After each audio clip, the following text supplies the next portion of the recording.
For years, we've thought the Megalodon was just a big shark, which is scary enough. After all, it could have eaten a creature the size of a whale in just 5 bites.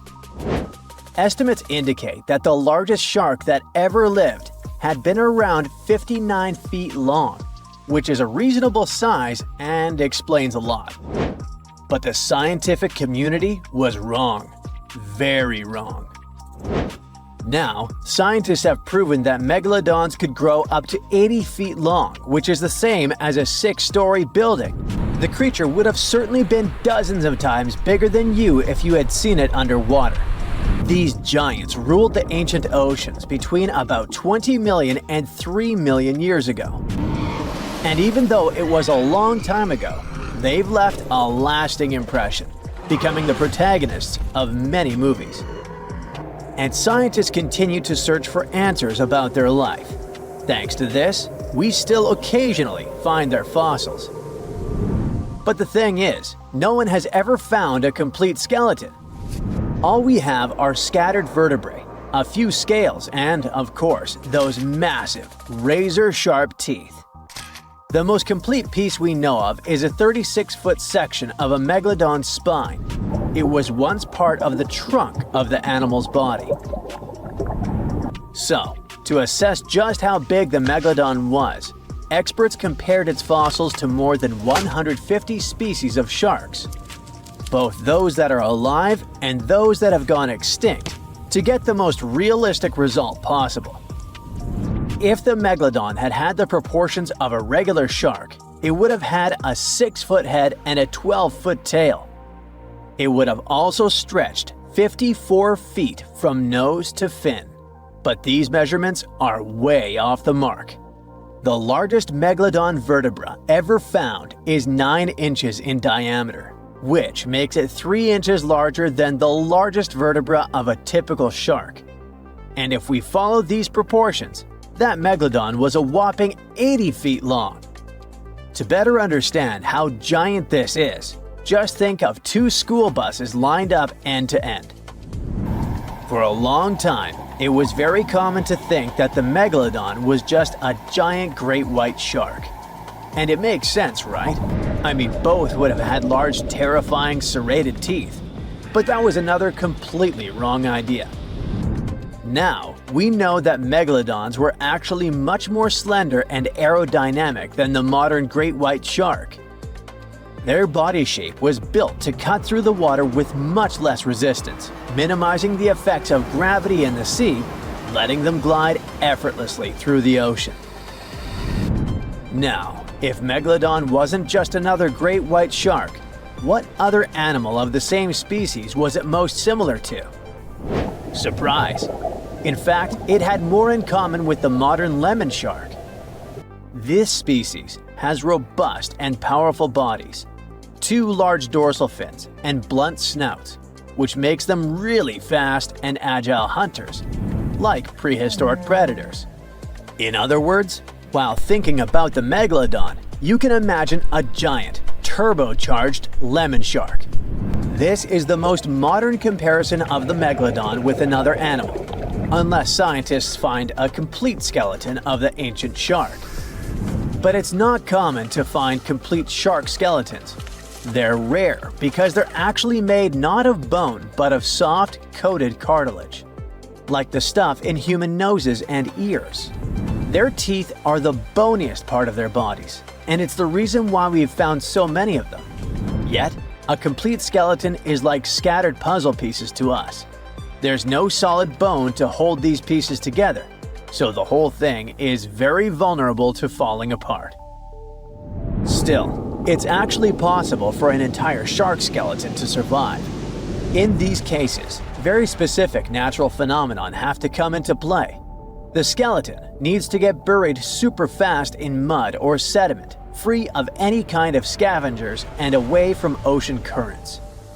Otherwise, it simply disintegrates before it can fossilize. Interestingly, although the sea is the home of these animals, it is possible to find their skeletons on land too. Millions of years ago, a big portion of today's dry land was submerged, teeming with marine life. Then, in certain places, sedimentary minerals and specific biological conditions of the seabed allowed the fossilization of sharks in marine rocks. Today, those are desert rocks that ensure the preservation of shark fossils.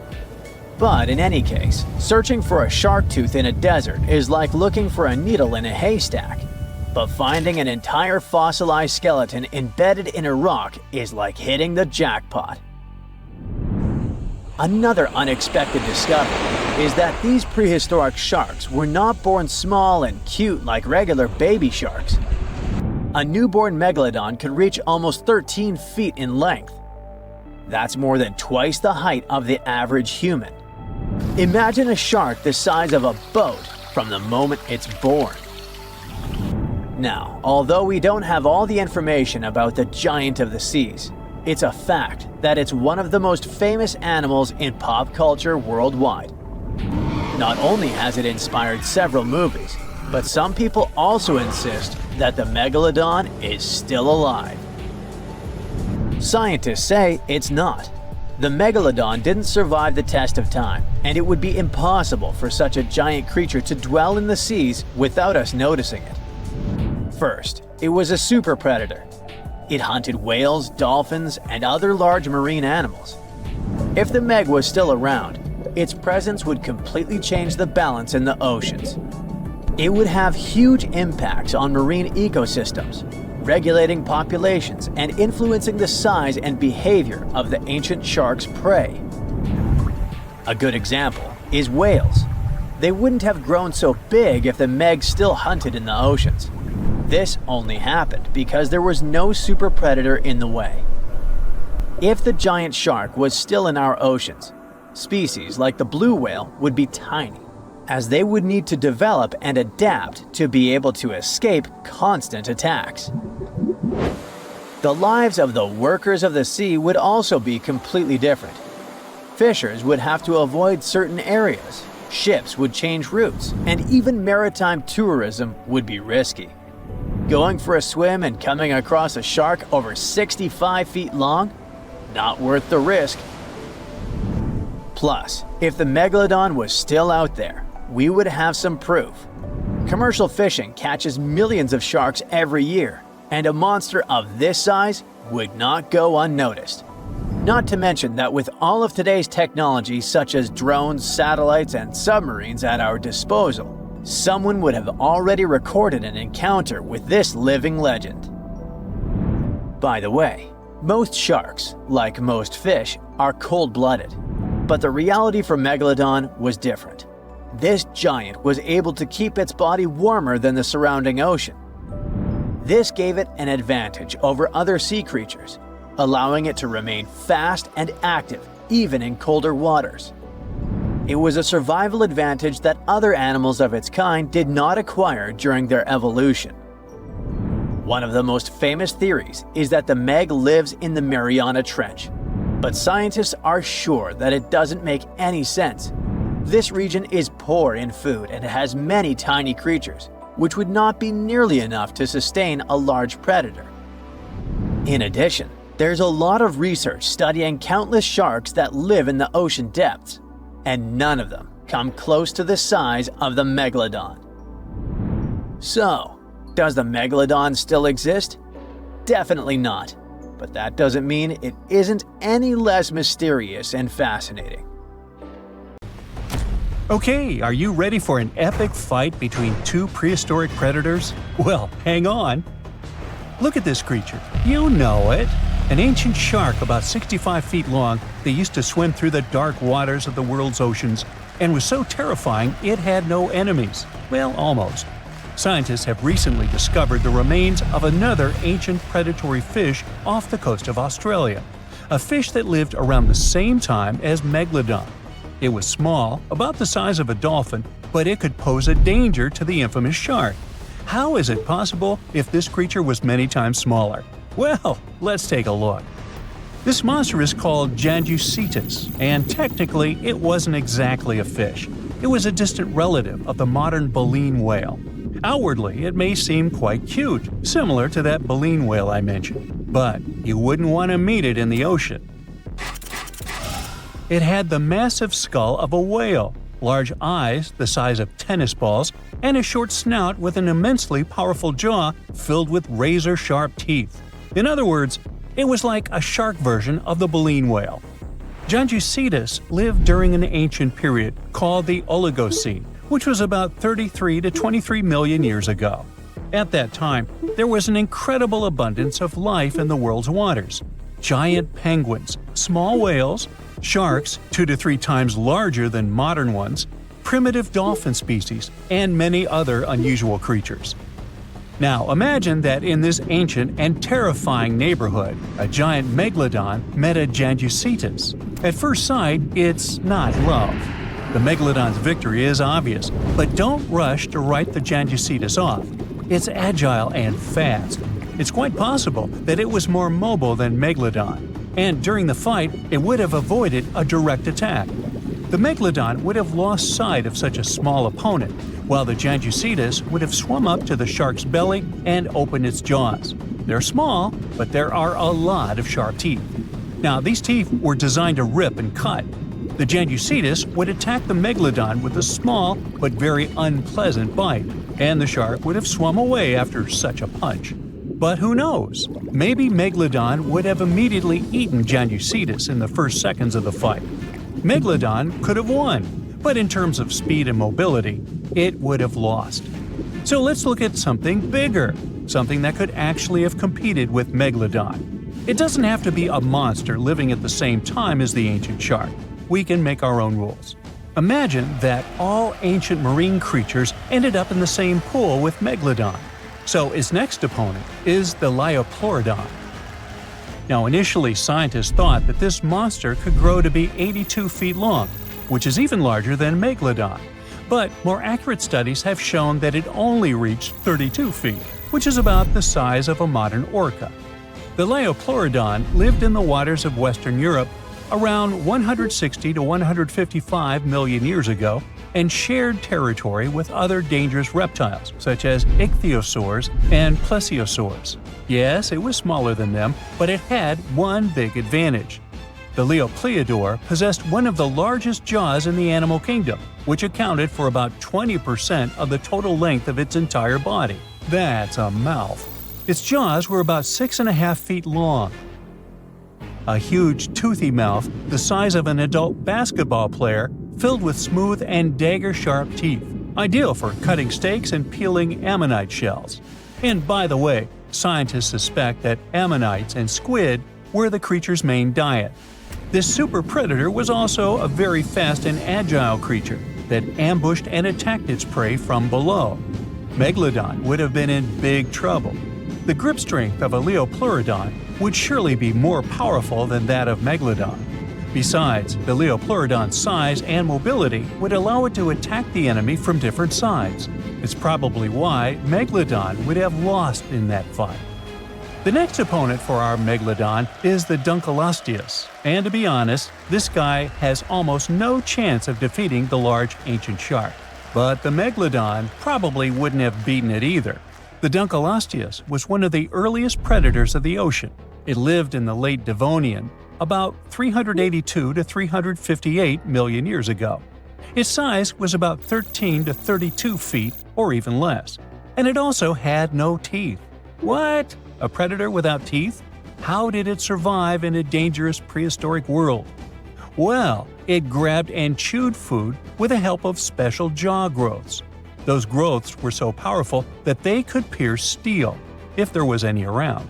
In a sense, these were not teeth, but bones. Okay, let's say the Megalodon grabbed this predator by the belly and it couldn't do anything with its growths. But the problem is that the Megalodon would have hardly done anything either, because the Dunkleosteus was a heavily armored fish. Just look at this shell. It probably limited its mobility, but it provided incredible protection. This monster felt like a big stone in the teeth of the Megalodon. It's unlikely that the Megalodon would have wanted to chew this stone. It would have spit it out, and both predators would have gone about their business. We've got a draw here. And now, the final match. Here's the next opponent. Do you see anything? Is this enemy invisible? What's happening? Ah, there it is. Meet the Telemonstrum. It's a tiny ancient monster just 11 inches long. Huh? What can it do to a giant shark? Next to the Megalodon, the telemonstrum is like a box of matches compared to a human. But if the Megalodon had had a developed brain, like people do, it would have been very scared of this creature and would have immediately swum away. Many people scream and run away in fear when they see a creepy insect crawling or flying, or when a mouse runs across the floor. Some of us jump on the couch in horror. Not all of us, but some. The Megalodon would have jumped out of the water like a dolphin if the telemonstrum had charged at it. Just check it out. It looks like an underwater bike with a long trunk with a jaw at the end. And these handlebars, where you would put your hands to control your bike, are the eyes. It's like the eyes of a hammerhead fish, only thinner and longer. The body of a squid, cuttlefish fins, snail eyes, and a toothed proboscis. This is a horror movie character. Scientists say it probably hunted jellyfish, small fish, and shrimp. And it didn't chew the food, it licked it like ice cream. Obviously, it's not an opponent for the Megalodon, but it's still a creepy monster. Well, what would have happened had it really started a fight with the Megalodon? It would have been difficult for the ancient shark to find it. It would have been unlikely to catch this tiny monster in the mouth, and the telemonstrum wouldn't have been able to do anything to the Megalodon either. However, I can think of one strategy. The creepy creature had a long trunk. What if it had just swum under the Megalodon's fin and started licking it? If the shark had felt the tickles, then it would probably have worked. But most likely, they wouldn't have fought each other. It seems like they would have made perfect friends. The telemonstrum lived about 300 million years ago in shallow seas and estuaries that covered the territory of the U.S. When scientists discovered this creature in 1955, they were shocked because no one had any idea what it was. Experts compared it to worms, tunicates, conodonts, mollusks, and vertebrates. And do you know who it really was? Well, scientists still have no idea. They can't determine its place on the tree of evolution. Perhaps this is some new branch, and its descendants simply haven't survived to this day. The Megalodon was one of the most dangerous predators on Earth. But now we know that other equally scary monsters lived in the oceans. But what if the Megalodon lived today? Who could have defeated him? A blue whale who would be even bigger than this ancient shark. But the blue whale seems to be a kind animal. It wouldn't fight. How about the Kraken? The Kraken versus the Megalodon? Well, let's save this fight for another video. So imagine stumbling upon a creature so huge it could dwarf even the largest known marine animals today. Scientists discovered the fossils of this beast on England's coast and believe it once ruled the waves. The new species was named Ichthyotitan severnensis, but thankfully for me, scientists nicknamed it the Little Stock Monster. Its estimated lengths range from 72 to 85 feet long, almost as big as a blue whale. Megalodon can't even compare to this. It was only about 60 feet long. And what's crazy is that this fossil we found wasn't even an adult, so who knows what their actual size was. The first piece of the Little Stock Monster was discovered in 2016 in the Westbury Formation. Researchers found a 3-foot-long jaw part that belonged to an unknown species. For years, this single fragment had been driving them crazy because they had no idea what that animal was. Then, in 2020, a miracle happened, of sorts. A father with his 11-year-old daughter found the second piece of fossil on a beach. This discovery led to more findings. Finally, in 2022, the last piece of the literal jaw puzzle was found, buried along the Somerset coast. This leviathan belonged to the Shastasaurid family.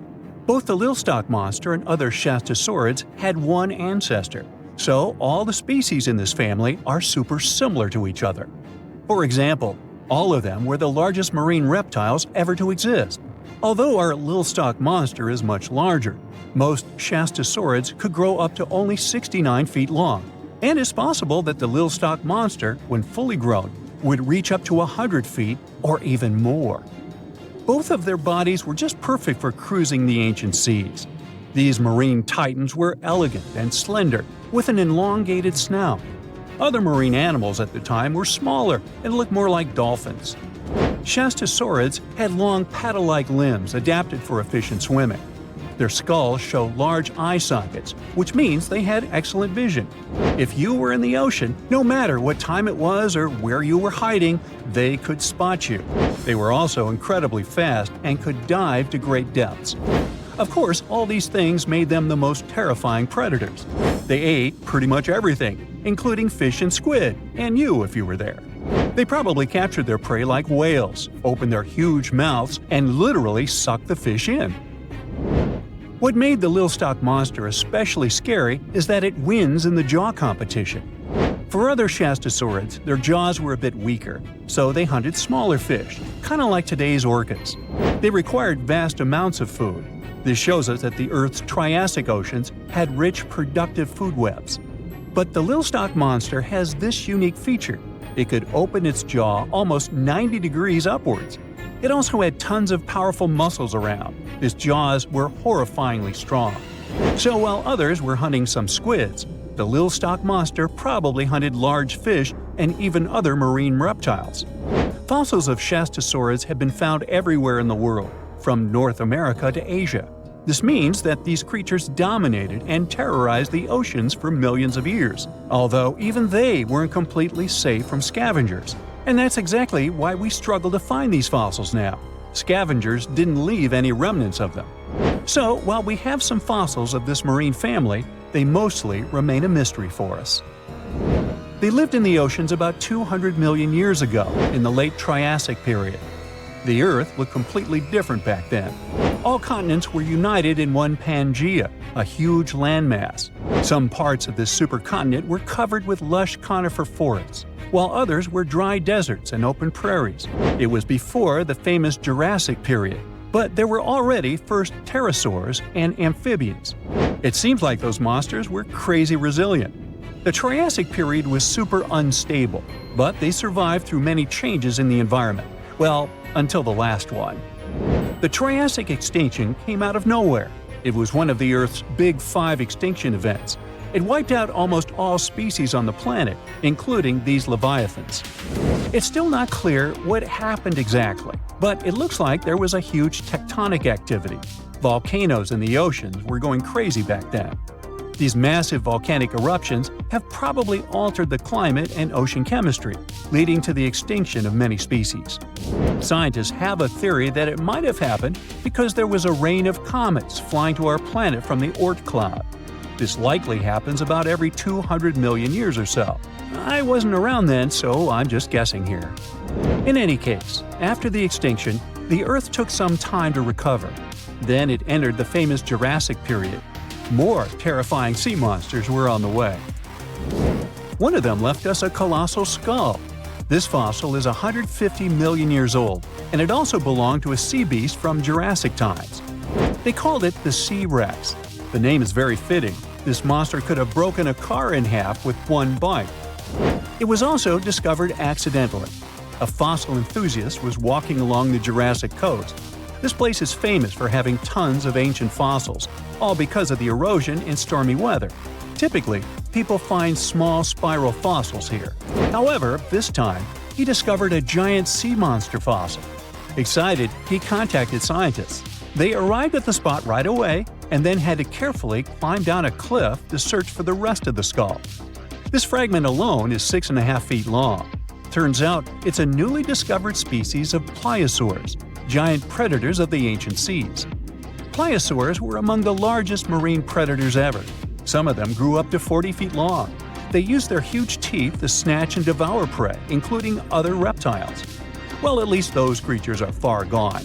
But what about the horrors that still live in our oceans?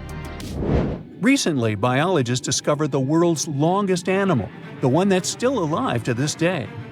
They found it off Australia's coast, on the Gascoyne coast, a very mysterious and unexplored place. There, underwater vehicles stumbled upon a frightening 150-foot-long siphonophore. That's twice as long as many blue whales and 3 times as long as a humpback whale. Doesn't it kind of look like one of those toy string worms? But this creature isn't friendly at all. It's a string-like deep-sea predator. What's even more scary is that this isn't actually one creature. It's a colony of small clones working together as one. Basically, collective consciousness. Ooh, Borg. Together, they stretch out like a single long string in the water.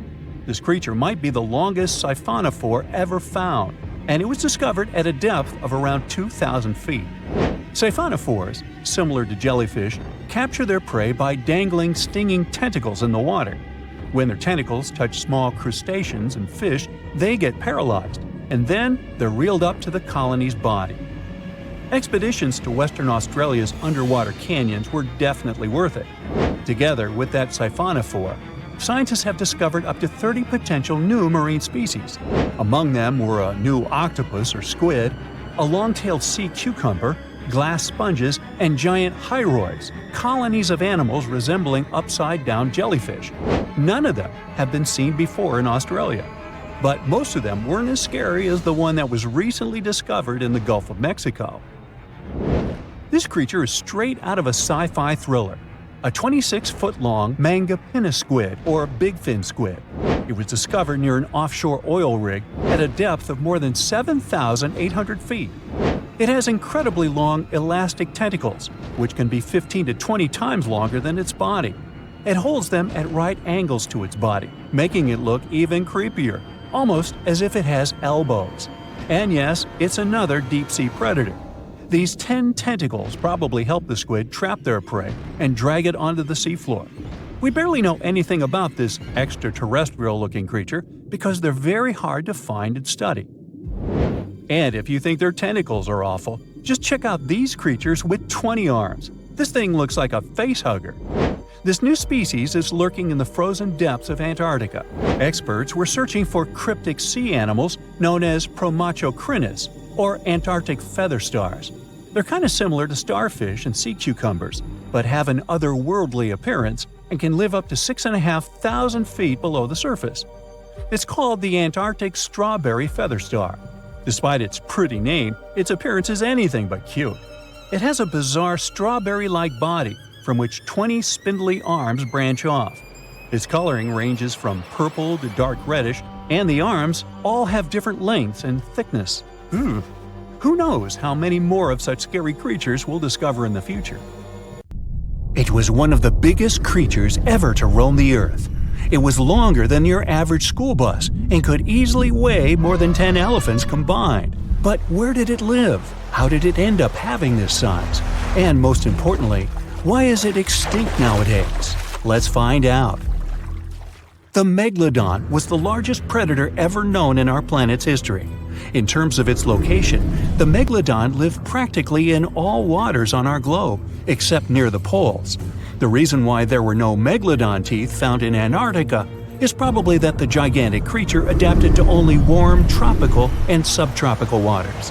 The younger ones liked to keep to the shores, while full-grown adults preferred coastal areas, but they could easily move into the open ocean as well. How do we know the Megalodon was so widely spread? We can only presume, based on the fact that they discovered the most northern fossils off the coast of Denmark and the most southern in New Zealand. The discussion of how the Megalodon got this size is still open in the scientific community. They recently found out that not all the specimens from this fascinating species reach the same huge size. This has to do with a little something called the Bergmann's Rule, which says that the temperature of the surrounding environment affects the animal's body size because they either need to conserve or shed heat. The megalodons that reach cooler waters probably needed more body weight to make sure they survived in low temperatures. On the contrary, those living in warmer waters had to be smaller to avoid burning up. But what did this enormous fish look like? Most modern depictions show the megalodon resembling an enormous great white shark. But well, it seems it may not necessarily be correct. The megalodon likely had a much shorter nose and a flatter jaw that looked almost squashed when compared with a great white shark. It also seems to have something in common with the modern blue shark: extra-long pectoral fins. They needed these to support their weight and size while navigating the planet's waters. Lastly, the lady megalodons, seem to have been about twice as large as the gentlemen. As for their offspring, even a small megalodon was enormous, at least 6.5 feet from nose to tail. How do we know that? because specialists have stumbled upon megalodon nursery habitats in Panama, Maryland, the Canary Islands, and Florida. Even the piles of used diapers were enormous. Nah, not really. Surely the scariest aspect of the megalodon's looks was its mouth. I mean, think about it. Megalodon had whales for dinner, so it obviously needed to open its mouth wide enough. Scientists have estimated that its jaw would span a mind-boggling size, 9 by 11 feet wide. Just to paint you a better picture, that means it could have easily gulped down 2 adult people side by side. Wait, which 2 adults? Those impressive jaws also feature 276 teeth. Based on modern reconstructions of the force of its bite, it looks like it may have been one of the most, if not the most, powerful animals of prey ever to exist. For comparison, humans can have a bite force of around 1,300 newtons. Today, great white sharks have been estimated to be able to bite down with a force of over 18,000 newtons. The megalodon tops all the records, with an estimated power of bite up to 10 times greater than that. It could basically crush a car with very little effort. Its teeth were also pretty amazing. Similar to sharks, the megalodon was fast in replacing its broken or worn teeth. With 4 or 5 rows of teeth in its mouth, it basically acted like a conveyor belt, growing back damaged or missing teeth within about 48 hours. This means that an adult megalodon probably would have grown several thousand teeth throughout its lifetime. It was nice of them to do that, though, since it's probably one of the reasons why megalodon teeth are so common in fossil records, and we're able to study them properly. To maintain its impressive physique, the megalodon had to eat somewhere around 2,500 pounds of food per day. Can't wrap your head around that? Well, it was the equivalent of 1¼ cows per day to survive. It's like if you had to eat 3,300 cans of tuna every day. I've used the word megalodon a lot, but have I mentioned where it comes from? When translated from Greek, it means giant tooth. Ah, those clever Greeks. However, this giant shark's full scientific name is a bit more complicated: Carcharocles megalodon. But are these gigantic predators actually extinct? We tend to believe so, but let's be honest for a second. We've come to know more about the surface of Mars than the depths of our oceans. Like, we've only explored 15% of our oceans altogether. Who knows what may be lying out there in the deep? Maybe some ancient predators? The Mariana Trench is the deepest oceanic trench on Earth. The Challenger Deep, its deepest part, is so deep that you could dip the whole of Mount Everest in there and it would still be over a mile above the surface. That's deep. If a megalodon or 2 ever needed a place to crash, that would be a discreet enough location. However, the Mariana Trench is not a particularly comfy place to be in. Because it's cold and steeped in total darkness and all. The temperatures here are around 36 degrees Fahrenheit all year round. And to top it all off, the pressure is 1,000 times stronger than at sea level. So it's safe to assume that if any megalodon is hiding in here, its teeth and bones might not be looking so good. Because of the intense pressure here in the Mariana Trench, proteins and calcium start to dissolve and disintegrate. That's why, for example, the Haddell snailfish, the deepest dwelling fish we've discovered, has evolved to feature flexible cartilage instead of bones. To survive here, the megalodon would also need to learn to navigate in complete darkness. That means it would have to either become luminescent or evolve to grow massive eyes like the giant squid. While it may sound like an intriguing and good idea for a movie script, most scientists don't think it's possible. Why? Well, most of them say it's because of the megalodon's size. Most foods that megalodons like to eat live in shallow ocean areas and not in the deep, deep sea. Specialists believe that if these animals were actually still roaming our waters, there's no way we wouldn't know about it. They would need to come up for dinner every now and then, right? Their food is also the most likely cause of why the megalodon is not alive anymore.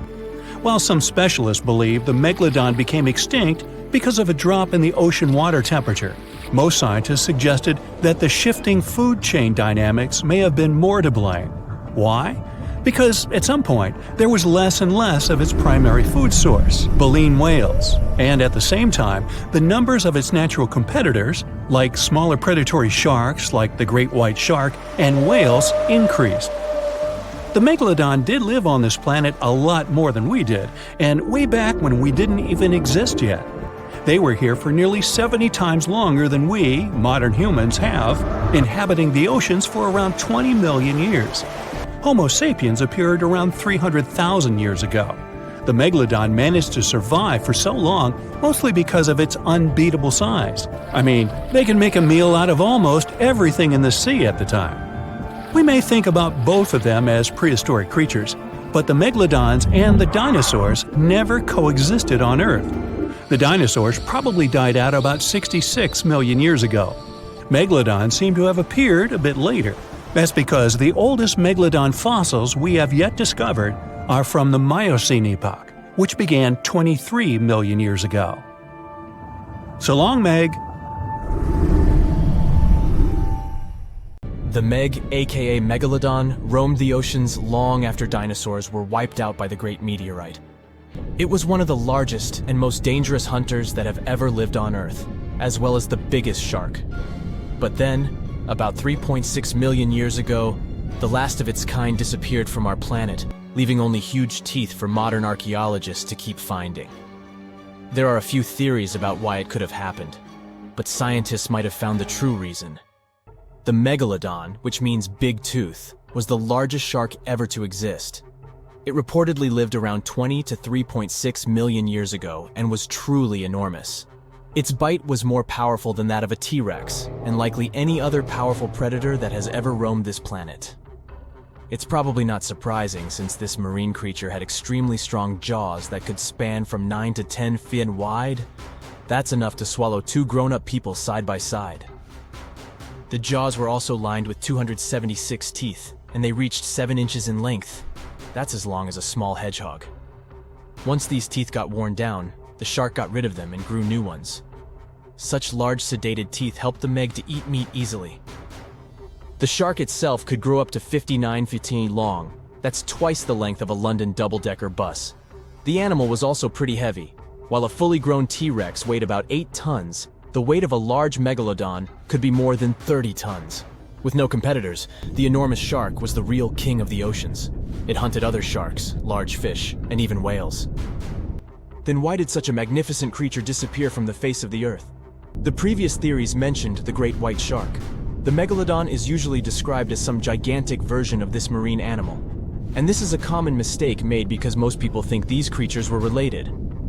But in reality, the Meg looked more like a modern bull shark. Its snout was snout, its lower jaw was rather flat, and long and massive pectoral fins supported the animal's weight. But what's more important, the ancestors of today's great whites existed at the same time as the Megalodon. Now, with great size comes great clumsiness. And although the Meg was huge and powerful, it was also not as nimble as smaller and quicker great white sharks. Great whites could have rivaled the Megalodon for food, and were often more successful hunters thanks to their agility. They couldn't fight the Meg openly, but were fast enough to steal its food. So according to this theory, the only food left for the Megalodon were whales and equally big marine animals. Grown-up Megs could easily catch such beasts, but their offspring were much smaller and more vulnerable than their parents. Could smaller sharks have used this to their advantage? Maybe while megasharks were still little, they became a meal for great whites, as well as bull and tiger sharks. Even at those times, a great white shark could reach the length of 20 feet, while a Megalodon kid was definitely smaller. But even if there had been no open confrontation between young Megalodons and smaller grown-up sharks, Meg kids wouldn't have been able to find food for themselves to grow to adulthood. The reason is the same. The population of other sharks was growing, and they were rivaling each other and the Meg for convenient food. The more great whites and other sharks appeared in the oceans, the less food remained for young monster sharks. Eventually, they probably starved. But it's just one of the theories that try to explain why the Meg went extinct, and here's another one. A new study has shown that the Meg was most likely a warm-blooded predator able to regulate its body temperature, and that might have been the reason why this species disappeared with time. Scientists analyzed isotopes of the tooth enamel of the Megalodon and concluded that the animal could easily maintain a body temperature that was around 13 degrees F warmer than the temperature of the surrounding water. Such a temperature difference is much greater than what other sharks living at the same time as the Meg had. and it's large enough for the ancient predator to be classified as warm-blooded. These days, most fish are cold-blooded. Their body temperature is the same as the surrounding water. But some sharks, like mackerel sharks, keep the temperature of all parts of their bodies a bit warmer than the surrounding water. But it doesn't make them completely warm-blooded because they simply store heat generated by their muscles. And in mammals, body temperature is regulated by a special region of the brain called the hypothalamus. Anyway, the Meg's warmer body allowed the animal to move faster, deal with cold water better, and spread out all over the world. But eventually, it might have led to a disaster. The Megalodon lived during the Pliocene epoch, pronunciation. It began approximately 5.3 million years ago and finished 2.5 million years ago. During that period, global cooling occurred. It also caused the changes in sea level, which the Megalodon probably didn't survive. The main problem for the predator was to maintain an energy level allowing its body temperature to remain elevated. But to do it, the animal had to eat a lot, and I mean it. But it was a challenging task in a time of changing marine ecosystems and while competing with newcomers, such as the great white shark. If this theory is true, then the amount of energy the Meg had to use to remain warm could have contributed to its extinction. This new information is very important to us. It shows that many marine predators in modern oceans might be experiencing the effects of ongoing climate change too. By the way, have you heard that there have been several cases when people were sure they had seen the Meg? Or at least some similar extremely large monsters. And these sightings happened relatively recently. For example, in July 1916, the New Jersey coast of the US was terrified by a series of shark attacks. They happened during an oppressive heat wave when hundreds of beachgoers tried to find shelter from the heat near the water. People described the culprit that had caused all that havoc as a giant shark, much bigger than any regular one. Since then, scientists have been debating which shark species was involved in those accidents. The most popular guesses have been the bull shark and the great white. A picture of a huge shark roaming the Pacific Ocean not far from Guadalupe Island appeared in 1999. The creature was nicknamed Deep Blue. It could be distinguished from others by a wavy pattern separating its gray back and white belly. But even though some people claimed it could be the infamous Megalodon, experts came to the conclusion it was a female white shark, the largest ever seen.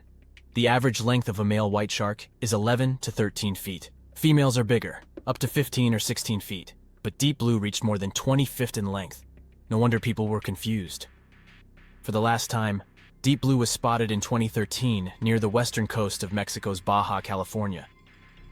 But look, there's another jumbo shark, and you can meet it in any part of the world. The largest specimens can reach 40 feet long and weigh about 5 or even 6 tons. Could it be, if not the Megalodon itself, but one of its relatives? Again, a wrong guess. That's the basking shark. This animal prefers subpolar seas, with temperatures not higher than 58 degrees F. Even though some of these animals do migrate to warmer places. Like whale sharks, basking sharks are harmless and don't attack snorkelers or divers. These creatures have loads of small teeth, but they don't use them when feeding. Instead, they swim with their huge mouths open and swallow plankton. A grown-up basking shark can filter nearly 2,000 tons of water per hour.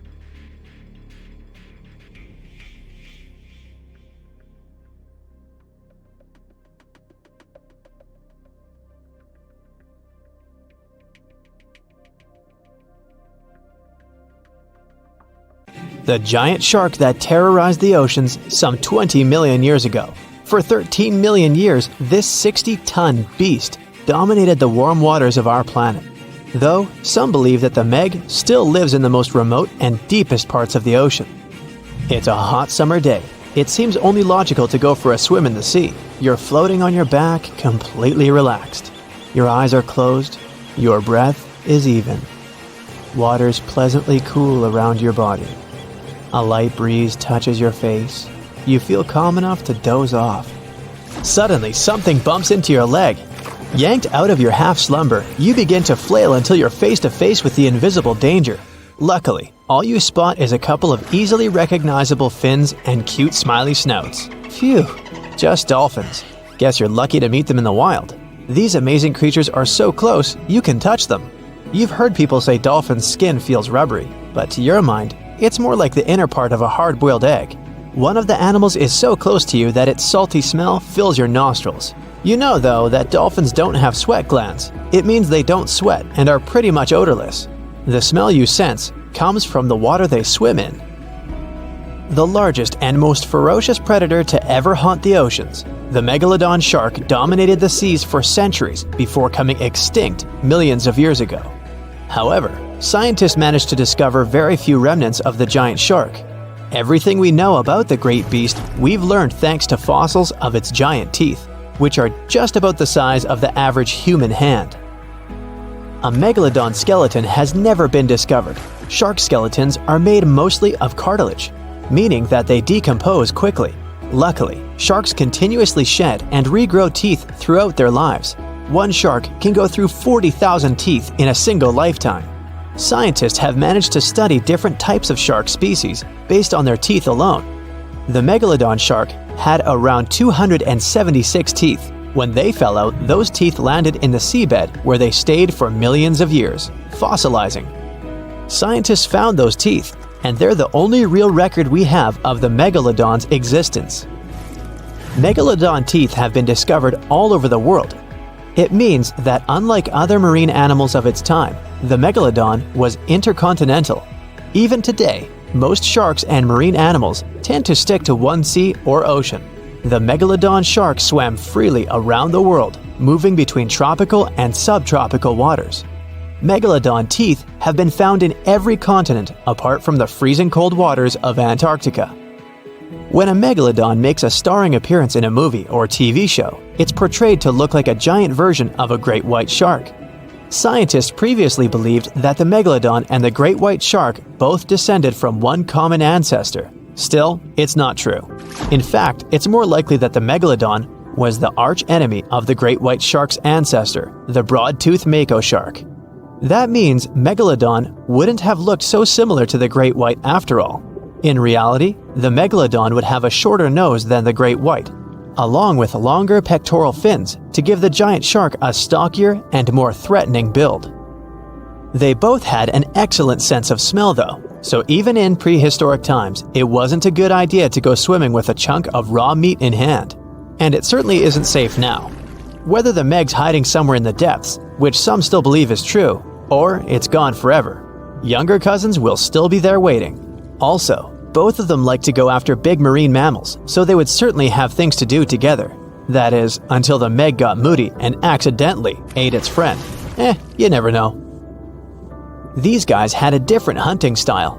Great whites prefer to dive straight towards their prey and find its softest spot, like exposed legs or underbelly. Sometimes, an entire tooth would be found embedded in a bone of some bigger animal, such as a whale. Without the main parts they use for swimming, poor sea animals were then helpless and unable to escape. Yet whales were just a smaller part of Megalodon's diet. Seals, sea cows, squids, dolphins, other sharks. The good old Meg probably wouldn't say no to some random school of smaller fish swimming into its mouth either. Nothing better than a good snack after a big tasty dinner. Even those giant turtles weren't safe with their thick shells. The Meg probably took them as a dare challenge on a daily basis. Scientists have used computer simulations to try and work out the hunting style of the ancient shark. Using this technology, scientists have discovered that the Megalodon's attack style was very different from that of modern-day sharks. Modern sharks dive straight for their prey's most vulnerable spot, for example, the soft underbelly of a seal.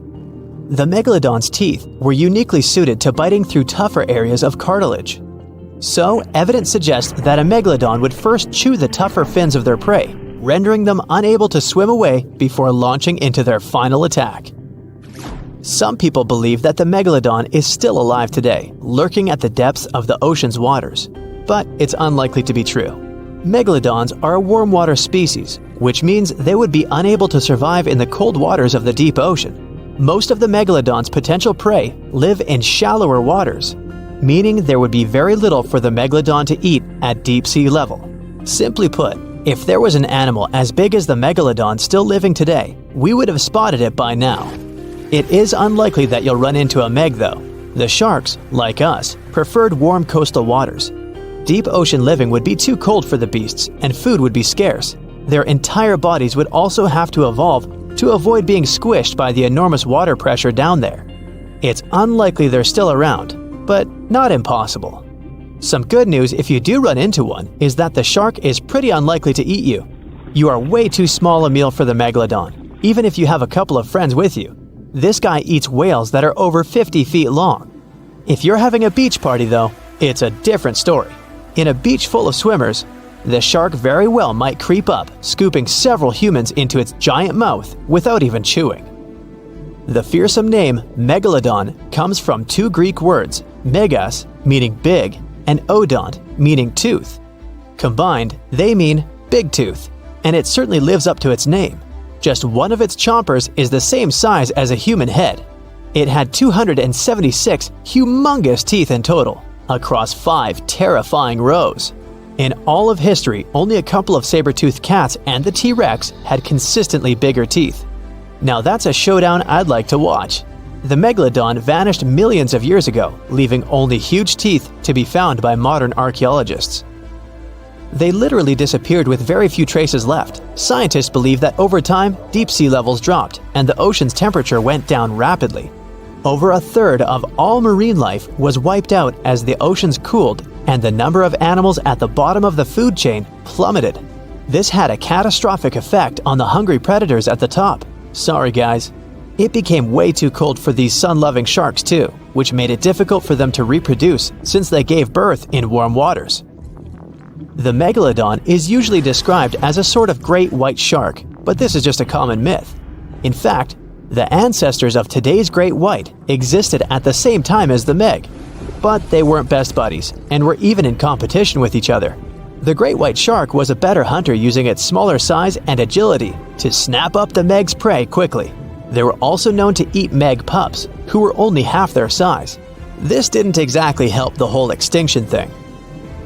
While a great white was no match for an adult Meg in a head-to-head fight, they sure weren't scared of stealing their food.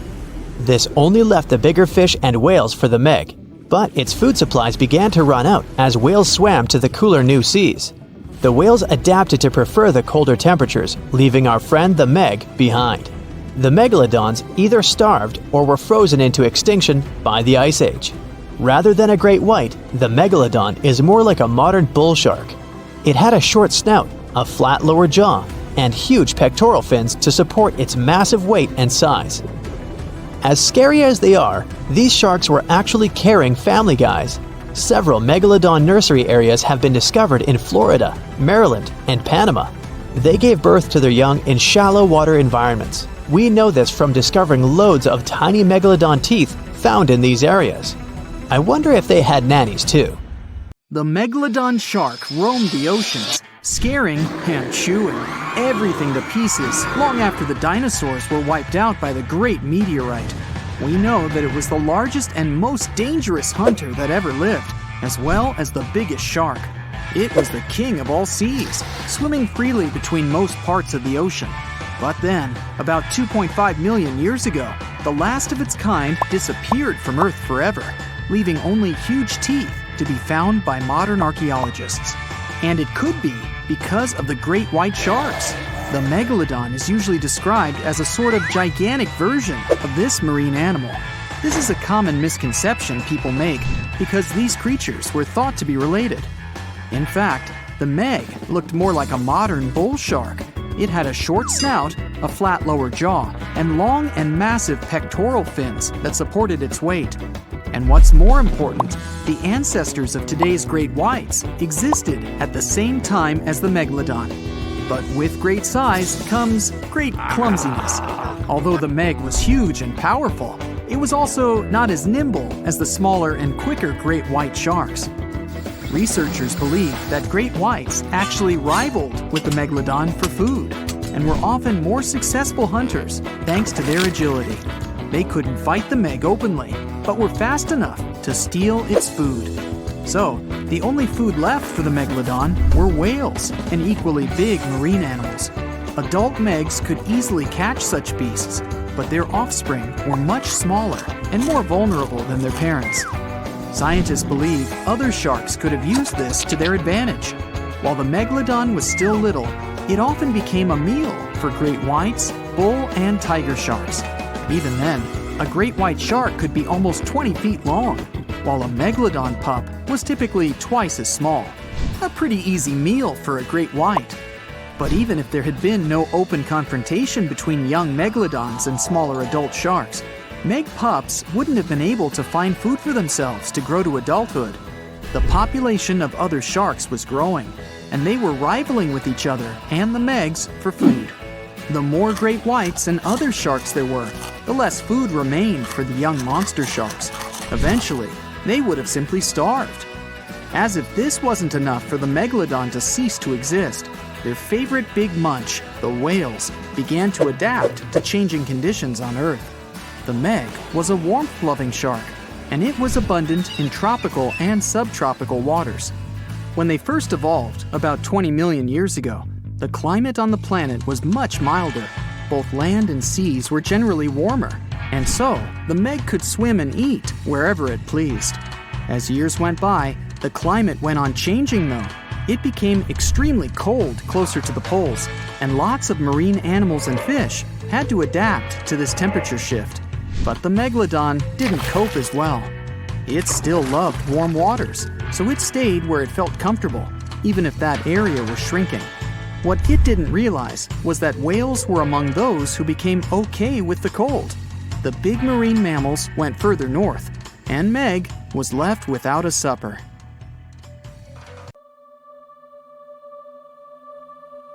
Within the ocean waters, somewhere in the southern hemisphere, a ghostly black shadow looms deep down in the depths. Suspiciously swimming far below, the megalodon is hunting for its next meal. With the appearance of a great white shark, but 3 times the size of the largest ever recorded, its intimidating design has evolved over millions of years, creating the ultimate natural predator. For millions of years, the intimidating evolutionary traits have gone unchecked and unopposed. With its keen senses, it detects its prey within 3 miles. As it swims below, it's been following an unsuspecting sea turtle that's slowly paddling above on a long voyage. The megalodon stalks the turtle, ensuring it makes its move toward the turtle at the right moment, swimming upward at 11 miles per hour, intending to immobilize the turtle by ramming it. As it approaches, the megalodon's adept senses notice something else lurking nearby. Pausing its pursuit of the turtle, it adjusts and turns to face another, much larger object. The megalodon may be the largest marine predator to have ever lived on Earth, rightfully feared by all creatures within these waters, but not today. There is a newcomer to these parts, one that has a similar reputation and matches the megalodon in ferocity. This unknown creature intends to contest these hunting grounds. The challenger is the Leviathan. As the sea turtle takes this opportunity to swim away as fast as it's able, these 2 apex predators size each other up from a distance, preparing to establish who will reign as the supreme king of the sea. The megalodon dominated the ocean sometime between 3 to 23 million years ago, spreading to all corners of the globe, within seas surrounding Europe, Africa, the Americas, and Australia. Its focus is mainly on offshore areas where prey would be prominent, hunting sea turtles, whales, seals, dolphins, and other sharks. Its range was long, traveling between coastal and oceanic waters throughout different stages of its life cycle. Given that the territory they cover grows with each year they live, and the wide range of prey available to them, the megalodon's size can reach up to 67 feet in length. Armed with thick and robust teeth made for grabbing their prey and biting through bone, they have a 41,000-pound bite force, which is almost 4 times stronger than that of a T-Rex. Their tactics include ambushing their prey from below while ramming them into submission. With larger prey, they aim to disable them by biting at the fins, and once immobilized, biting through their chest. Their jaw is made up of around 276 frightening serrated-edged teeth that are 7 inches long and jagged at the sides. The megalodon's competitor, the Leviathan, is armed with 22 large teeth of its own that come in various sizes, some up to 12 inches long. all are capable of piercing through its target. Excluding tusks in comparison, these are among the largest teeth that have ever existed on any known animal. Although it hasn't reached an overall equivalent size to the megalodon, its length is equally impressive, as it's capable of growing as large as 57 feet long. Mainly living within the southern hemisphere, they've only been around for a short while, existing from 9 to 10 million years ago. Although it hunts similar prey to the megalodon, it has a different strategic method of hunting, chasing its prey, tiring it out to the point of exhaustion, and then finishing it off by ramming it with its head and then biting it. It also has a more adaptive trait in its arsenal, its much larger brain. Being a warm-blooded mammal, it possesses superior intelligence, ensuring quicker thinking, with the ability to change its tactics at crucial moments. The megalodon acts on sheer instinct, and that has worked consistently for the past few million years. But will it work now? Although there are millions of years of difference between when these two behemoths existed and patrolled the seas, they shared a short period of time in history. But when they did overlap one another's territory, they created some of the most epic conflicts that have ever been had on Earth. This megalodon's turf has never been in contention until now. As the Leviathan approaches, observing the much larger megalodon, it's hesitant to make the first move, as generally, anything that it has come across before attempts to escape immediately, causing a chase to begin. The megalodon, however, never flees. The megalodon's instincts ensure it will act overconfident, and, as expected, it makes the first move. It swims at full speed, gliding through the water, aiming to ram the Leviathan. The Leviathan has no other choice but to do the same, rather than turning to flee and leaving itself unprotected. The two aquatic giants slice through the water on their way to meet fin to fin. The megalodon is puzzled that its foe is not turning tail to swim away, but it continues, as it has no reason to doubt victory from this tried and true tactic that has never failed before. As the megalodon approaches, it quickly turns to swim downward. It's faster and more agile than its opponent. It maneuvers below, gaining some distance. The Leviathan moves much slower and is unable to turn in time as the megalodon veers upward and rams it on its soft underbelly, attempting to force it into submission. There is little effect due to its size, and the Leviathan continues to turn, but it's far too slow as it attempts to bite with a desperate hope to grasp its attacker with its powerful jaws. The megalodon easily swims away from its toothy trap, quickly retaliating by taking aim at the tail and fins, chipping away at little pieces as it bites, then quickly retreats, continuing this routine over and over, trying to disable the Leviathan's defenses. This tactic is effective, but it's taxing on the megalodon as it's running out of energy.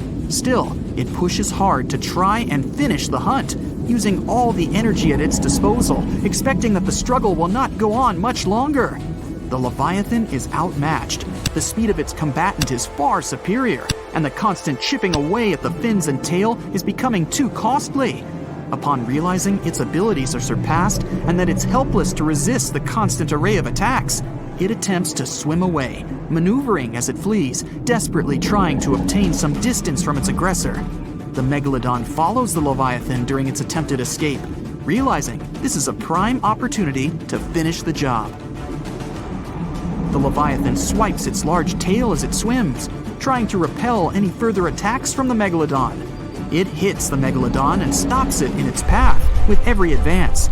As the Leviathan continues to swim away, it sustains energy with ease. The megalodon, on the other hand, is quickly running out. The Leviathan's strategy is working as it continues to swim at a relaxed pace. The megalodon eventually runs out of energy, unable to continue at the same pace. But its instinctual arrogance won't let go. In its evolution, it has never really needed to develop the ability to flee. There has never been a reason for it. Over millions of years, it's never been outmatched, but that is all changing now. As they press on, it's clear that this is a contest between a marathon swimmer and a sprinter. The Leviathan continues to conserve its energy wisely, while the megalodon, starved of energy, continues to pursue, becoming slower with every flick of its tail to the point that it's unable to maintain the chase. Upon realizing its foe is exhausted, the Leviathan turns toward the Megalodon. Now, with dominant speed and maneuverability, it spreads its massive jaws, grasping the Megalodon's spine, ending the struggle and ensuring its victory. The challenger, the Leviathan, is a novice in comparison to the ancient Megalodon, but thanks to evolution, it ensured its eventual victory. This guaranteed its reign as the top predator, and arguably the greatest predator to have existed on Earth. Unfortunately, it would only be a short reign. No, there wouldn't be a larger or more superior foe to take the mantle. The world would begin to change. The Earth would soon go through a cooling trend, which would cause the main prey of the Leviathan to go extinct. And without a food source to sustain this hulking beast, it was unable to continue. But this led to other similar predatory animals taking its place. The killer whale, sharing similar characteristics, eventually replaced its predecessor. The Megalodon would then retake the mantle by default due to the absence of its victor. Continuing with its prior successful strategy and broader food source, it ensured its prolonged survival. But as the seas cooled even further and became much shallower worldwide, it became more difficult for the Megalodon to reproduce. The suitable shallow areas that were necessary for nurseries quickly disappeared, and without these, the Megalodon too eventually went extinct. And just like its former opponent, other smaller sharks were able to adapt to these changes in the shallower waters, ensuring a more diverse pool of predators to dominate the seas. South Caribbean Sea, July 21st, 2047. Well, it's finally happened. The research institution you work for got word of a massive shark spotted off the coast of Panama. Local scientists confirmed the impossible. It's a megalodon, and you've been sent with one mission: to study this thing up close and within. Hey, it's also your birthday, but the cake will have to wait. They've already got the specimen ready. With enough tranquilizer to take down 10 elephants, the Meg is immobile. But you're on a strict time limit. The sedation will wear off in a half an hour. All right, it's go time. The head researcher slaps you on the back. Good luck down there, and remember, don't get anywhere near that turbine. Oh, right. They set that up in front of the shark to keep water flowing through its gills. Without the continuous flow, the Meg wouldn't be able to breathe. Got it. And you jump overboard. You set the timer in your watch for 25 minutes, just to be safe. The shark isn't too far under the surface. 60 feet long, weighing probably 50 tons, it's the size of a train car. She's a big girl, all right. Males wouldn't get much bigger than 40 feet. You swim closer to her, remove one of your gloves, reach out and touch her. Her skin is like sandpaper, covered in tiny teeth-like scales. They curve toward her tail fin and reduce drag as she swims. How is it going down there? Keep it quick. It's all good, Dr. Perez. I'll be done before you know it. You pull out your tablet and open the X-ray app. You hold it in front of you and run it along her body. The screen shows all the detail in her strong muscles. The red tissue needs oxygen and helps her cruise over long distances. Then there's white muscle tissue. It isn't oxygenated and is only used for sudden bursts of speed. You switch the setting to skeletal view. All the cartilage, the same flexible stuff your ears and nose are made of. It keeps the shark lightweight so she can zip through the water without expending too much precious energy. And zip she does, about 16 feet per second, twice as fast as the great white. The weight of her own body would crush her internal organs on land, since sharks have no rib cage. Let's see how old you are. You zoom in on her backbone. It's calcified, just like her jaw, making them both stronger. You do a crosscut of one of the discs in your app. The vertebrae have bands. Just like rings in trees, they tell the shark's age and growth history. You count them. 15. She's about halfway through her life. Her skull is made of a denser cartilage to protect the shark's Y-shaped brain. The snout is spongy and flexible, easily taking blows without breaking. 20 minutes left on the sedation. What's your status? The lead researcher radios in again. Muscular and skeletal analyses are done. Moving on to the sensory organs. Roger that. You swim up to one of her black, beady eyes. A chill goes down your spine. It's as if she's looking right at you, a helpless piece of meat, her next meal. Hey girl, if only you had eyelids to let me know you're definitely knocked out. Behind her eye, you see a tiny hole. Hey, found your ear. Sharks obviously don't have outer ears, but their hearing is still impeccable. This megafish could hear you thrashing in the water from 10 football fields away. It's the low frequencies of irregular splashes that catch her attention. They mean one thing: wounded prey. From there, you follow her lateral line, a line of pores extending down the sides of her body. It's a special system in sharks that detects the slightest movements in the water, how far away the source is, which direction is coming from. Basically, a shark's entire body is like one giant ear. Just gonna examine your nostrils, my dear. Strictly for sniffing out prey, they don't lead to the throat and respiratory system like in humans, meaning sharks can't sneeze. The smallest hint of an odor runs into the nasal passage. Past folds of skin covered in sensory cells, they send the info to the olfactory bulb, which leads to the brain. In great whites, the nose can pick up a single drop of blood in an Olympic-sized pool. You look at your watch. 10 minutes left. You examine her gills. Water flows through them, and the gills extract oxygen from it. This is also where the body gets rid of CO2, essentially carrying out the function of lungs. But the oxygen to carbon dioxide exchange happens at the cellular level, and the blood is what transports it. You switch to circulatory view. There it is, the S-shaped heart. It's small compared to her body size and has only 2 chambers. The heart sends blood to the gills, where it picks up oxygen and moves on to the body tissues. The muscles, constantly moving and propelling the shark through the water, warm up the blood. This can only happen because the veins and arteries moving to and away from the heart are located so close to each other. Blood that's warmer than her environment and not dependent on it, unlike other fish, allows the Meg to hunt in cooler waters as well, even if she prefers warm areas. That means nothing can hide from her. Everything about her body is designed to sniff out and gobble up any prey. We're getting some fluctuations in the vitals. Come on, wrap it up. Almost done. One thing left, the thing you've been avoiding, her mouth and digestive tract. You swim up to her jaws, careful to keep your distance from the current flowing into her face. Her jaws have been propped open for better examination, and they're enormous. 10 feet across, 9 feet high, you could stand in her mouth with a friend on your shoulders. They can open up to 100 degrees, enough to fit the biggest prey out there. Large fish, whales, even other sharks. She needs 2,500 pounds of food a day, more than the average person eats in a whole year.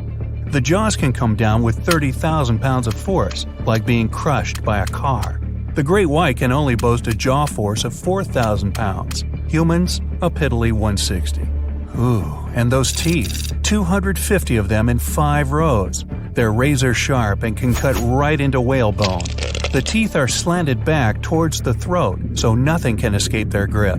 The biggest ones are the size of your hand. Fascinated, even hypnotized, you swim a little closer, just a couple more inches, when, whoosh, the turbine's current carries you straight into her mouth. The force of the water is pushing you against the back of her throat. Your X-ray scanner shows a mouth chock full of sensory cells. Lucky for our species, sharks don't really like the taste of human, but they only realize that after an initial taste test. That's why sharks bite people, not to eat them, just to sample what's on the menu.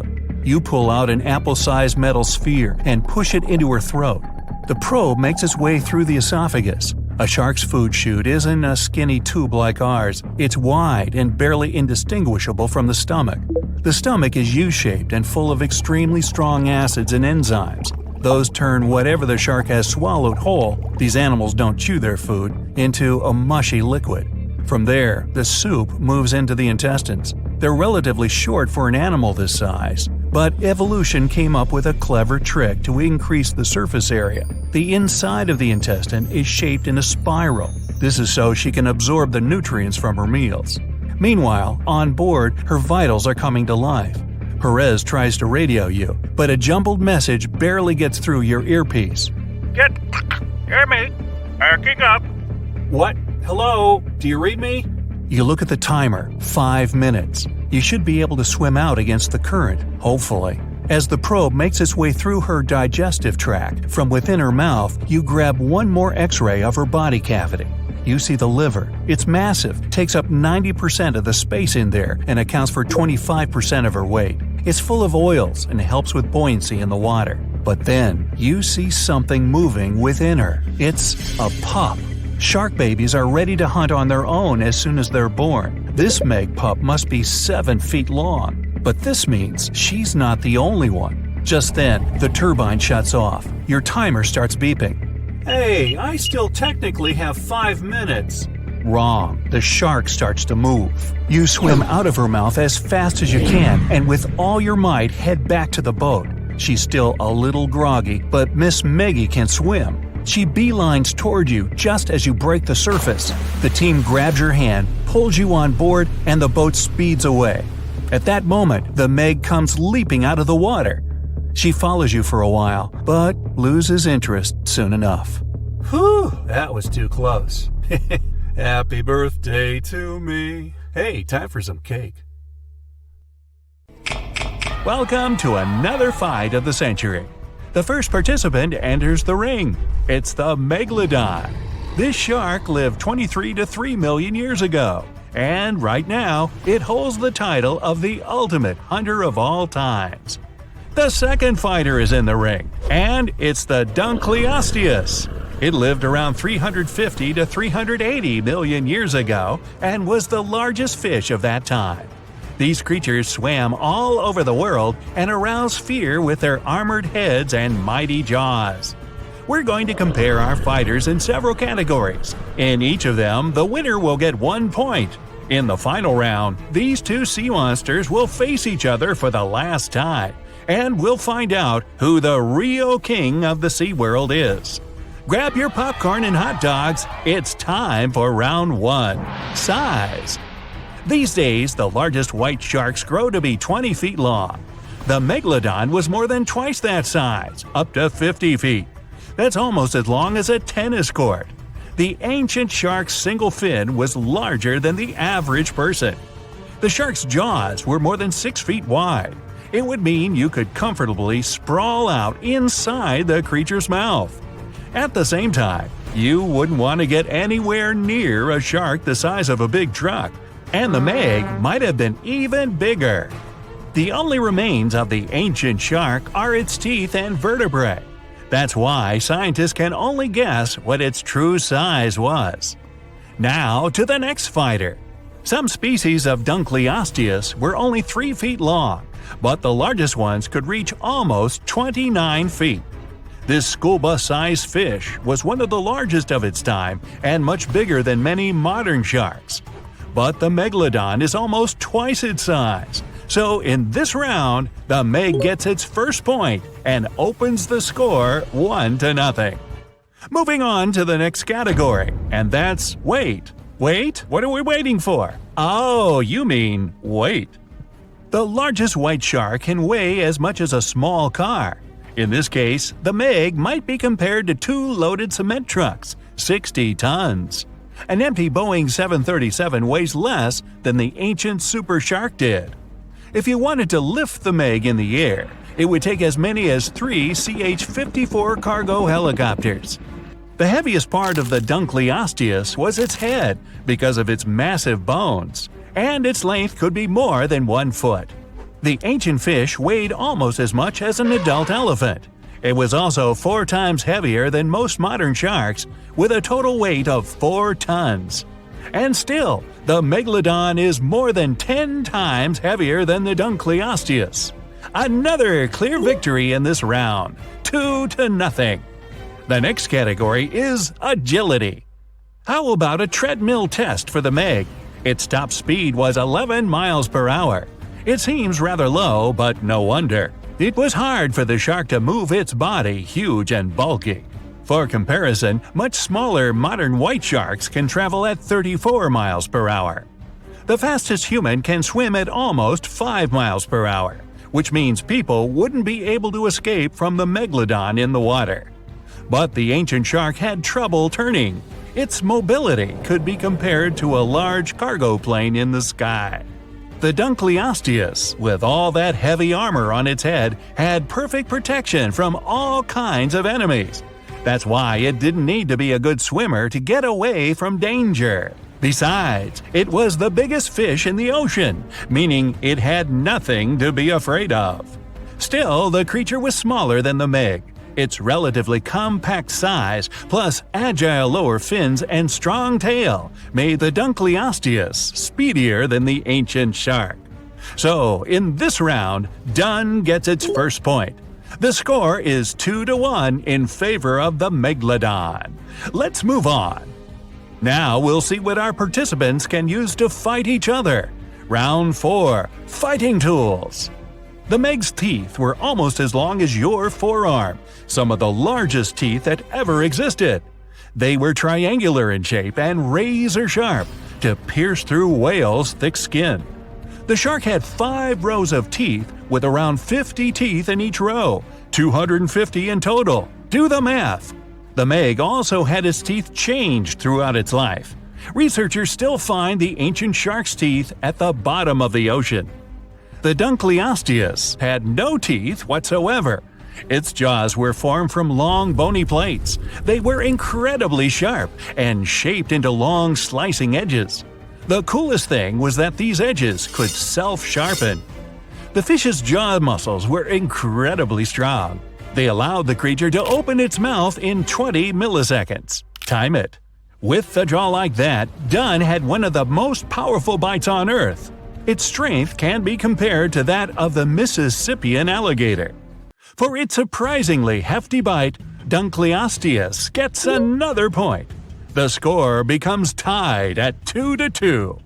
Now, let's see which of our contestants is more popular. The Meg is the most famous shark in the world. It's appeared not only in many movies and comics, but also in fisher stories all over this planet. Every time someone saw a large shadow lurking near their boat, they were afraid they'd see the biggest shark on Earth. Some people think that megalodons are still alive. They're simply hiding somewhere deep under the surface, for example in the Mariana Trench. But to feed such a large body, the shark would have to eat constantly, like me. And if this myth was true, you'd definitely see a megalodon close to the surface one day. But it's never happened, so you can sleep easy. Even though the Dunkleosteus isn't that well known, it still deserves respect. It lived earlier than the first dinosaurs and was the largest predator of its time. When archaeologists first found the remains of the Dunkleosteus, they were shocked. They called the creature the terrible fish and only gave it a scientific name years later. Well, even though this round doesn't change the count, the Megalodon gets its People's Choice Award. And now, the final stage, Fighting Skills. The Megalodon has the title of one of the best hunters ever. Scientists have been able to figure out the ancient shark's hunting tactics. They learned that these creatures somehow knew where their opponent's vulnerable spots were. They hit vital organs and were quick to disable their enemies. Sometimes these ancient sharks would also aim at the fins of larger sea creatures to immobilize them. It left the bigger opponents defenseless and unprotected. Another tactic the Meg used was a battering ram approach. The massive shark would crash into a whale, leaving it with no chance to escape. In other words, intellect and strategy were the Megalodon's most important skills. At that time, the Meg was the largest shark in the world. But in the oceans, there were creatures much larger than that. For example, whales. And the Meg didn't always have the courage to charge them. As for the Dunkleosteus, its trump card was its powerful jaws. Usually the fish would swim toward a smaller animal. Then, in a split second, it would open its huge mouth, and the future meal would be pulled inside along with water. As the creature matured, its jaw shape changed. That's why, after being born, it could feed only on large, soft fish. But as it aged, it got the ability to bite through tougher stuff. And later in life, the Dunkleosteus began to munch on sea creatures with hard shells, or basically any sea animal that existed at that time. Anyway, it's up to you to decide who gets the point this time. Do you hear the sound of the gong? It means it's time for our sea monsters to meet face to face. They run into each other in the vast waters of the ocean. The Megalodon is the first to notice its opponent. The shark wants to use its battering ram approach against the Dunkleosteus's powerful armor, so it begins to speed up. But Dun dodges and avoids the collision. As the Meg turns around, the Dunkleosteus gets a chance to grab the shark by the tail. In a split second, its powerful jaws close on the shark's fin. But the fish's bony plates are too short to bite through the Meg's thick skin. The Megalodon begins to twist and wag its powerful tail to throw the Dunkleosteus off its body. It looks like a rodeo. Dun gets a powerful slap and is left stunned for a moment. The Megalodon uses this time to turn around. A couple of seconds later, the massive shark opens its huge jaw and ends the fight with one bite. So today, the Megalodon proves once again that it's worthy of its title as the best hunter of the SeaWorld. The ancient shark continues its wanderings in search of a stronger opponent. Stay tuned. In the past 30 years, scientists have made an incredible discovery of a new creature living deep beneath the surface of the ocean, and the name of the creature is the harp sponge. Now, if you're wondering why it took so long to come across this animal, then I might have the answer. These creatures typically hang out at a depth of roughly 11,100 feet beneath the ocean's waves. This sponge species was first discovered off the coast of California thanks to a robot that was sturdy enough to explore those crazy depths the ocean has to offer. This is no doubt an area of the planet where even the most benign-looking creatures can be potentially dangerous. But even scientists were surprised to find that this creature was more than just a sponge. Now, this might seem obvious, but the harp sponge got its name because its basic structure, referred to as a vein, is the same shape as a harp. Each vein is made up of a horizontal branch supporting several parallel vertical branches. But don't let the harp sponge's fanciful and amusing appearance or its non-intimidating name fool you. Yeah, the harp sponge is very much a deep-sea hunter. It has a unique ability to capture and envelop small animals using its rhizoids, short, thin fibers. With their help, the harp sponge clings on to the soft, muddy bottom and catches tiny creatures that get swept into its branches by deep-sea currents. Uh-oh. Other sponge creatures often feed by pulling bacteria and bits of organic matter from the seawater and filtering them through their bodies. But not our harp sponge. Instead, it snatches its future meal with minuscule barbed hooks that cover each of the harp sponge's branches. Now, harp sponges prefer tiny crustaceans like crabs, crayfish, shrimps, and prawns. Once the harp sponge has one of them in its clutches, it envelops the animal in a thin membrane before slowly beginning to digest it. So, pal, what's eating you? Oh, Harpo? Too bad. Researchers believe that harp sponges use this method of feeding because there aren't enough nutrients that deep down. This makes traditional filter feeding less effective. Research has shown that the creature is still in the process of evolving. Early harp sponges, researchers found, only had 2 veins, but later, scientists discovered other harp sponges that had 6 veins. The harp sponge might have evolved this elaborate candle holder-like structure to increase its surface area. In general, harp sponges typically grow up to a length of 1 foot, but researchers have seen a creature that was 2 feet in length. The harp sponge is not only very unusual, but also beautiful to look at. See those tiny white balls on top of the branches? Now, why don't we look at some other creatures that live below the photic zone of Earth's oceans? The photic zone means the area beneath the ocean's surface that still receives some sunlight. Thanks to this, there are loads of different creatures and organisms living there. Any animal living beyond this layer qualifies as a deep-sea creature. The Tomopterus worm is a segmented worm you can find in the twilight zone of the ocean. This is the area that lies between 650 and 3,300 feet beneath the surface. These creatures are often no more than 1 inch long, but the largest of them can grow up to 1 foot. While swimming around and feeding, these worms do what researchers describe as an amazing smooth dance. That's because the creatures can swim extremely quickly and maneuver at tight angles with ease. Now, I know most people hear the word worm and think of the common earthworm, so it's quite interesting to know there's a deep-sea worm out there that never leaves the water during its entire life. Similarly, most of us try to avoid jellyfish that either rest on the sand or sit on top of the ocean waves. This isn't the case with a cryosota jelly. That's a deep-sea creature too. This beautiful jellyfish is mostly ruby red, bright orange, or electric purple. That's what helped researchers realize they had found a new species of jellyfish. The creature grows to a maximum size of 1 inch across. It has tentacles that stretch out in every direction. Now, if you come close to this jellyfish, it'll pull all these tentacles in toward its body before rapidly swimming away to avoid danger. Yes, you are dangerous. The cryosota jelly is extremely rare. You won't see it very often. You might need to borrow that deep-sea diving robot I mentioned earlier. While worms and jellyfish might seem quite harmless, this isn't the case with the Pacific viperfish. Ooh. This creature is equipped with a noticeably big mouth, like me, and the needle-like teeth inside are key to its hunting strategy. Pacific viperfish live at around 5,000 feet below the ocean surface, but they're among those numerous marine animals that migrate each night from the ocean depths toward shallower waters to dine. What's on the menu for dinner tonight? Lots of small fish and shrimp. The creature can grow up to 12 inches in length. Its 2 front fangs, which stick up from the fish's bottom jaw past its own eyes, are especially dramatic.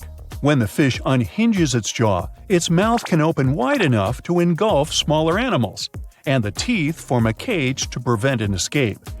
Now, have you ever seen an underwater creature that looks like a strawberry? Trust me, it does exist. Just look at these dots on the strawberry squid. The creature has a big eye and a smaller one. You might think this unconventional pairing would be awkward and uncomfortable, but it's actually the opposite. The big left eye looks upward.